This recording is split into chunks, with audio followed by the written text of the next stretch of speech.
বাইরে বেরোলে জেনারেলি আমি মেকআপ-টেকআপ একদম করি না। কিন্তু এই গোল্ডেন আওয়ার ময়েশ্চারাইজারটা কিনেছি। এটা হলো একটা টিন্টেড ময়েশ্চারাইজার। হাইফেনের টিন্টেড ময়েশ্চারাইজার এটা। সত্যি কথা বলতে কি এটা কিন্তু একদমই কোনো টিন্ট দেয় না। শুধু জাস্ট একটু গ্লো প্রোভাইড করে একদম নরমাল ময়েশ্চারাইজারের মতো। তো যাই হোক, আজকে আমরা চলে গেছিলাম একটা নার্সারিতে যেটা হলো মুচির সাথে। তো কয়েকটা গাছ কেনা ছিল। আল্টিমেটলি কোনো গাছই আমরা কিনে উঠতে পারিনি। তার কারণ যাদের সাথে গেছিলাম তারাই এত গাছ কিনে ফেলেছিল আমাদের না নিয়ে আসতে ভয় পাচ্ছিলাম যে যদি না ধরে।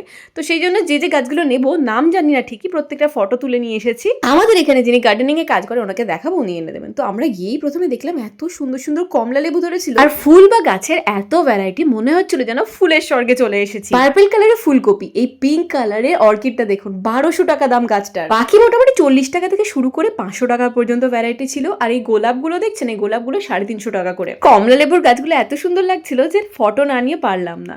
ওরা বেশ কিছু গাছ ছিল আর পূজা গিফট করলো আমাকে এই মানি প্ল্যান্ট। আমি প্রথম শুনলাম যে মানি প্ল্যান্ট নাকি নিজে কিনতে নেই, কারোর গিফট দিতে হয় বা কারোর গিফট নিতে হয়। তোমরাও কি এই ব্যাপারটা জানতে? কমেন্টে জানিও।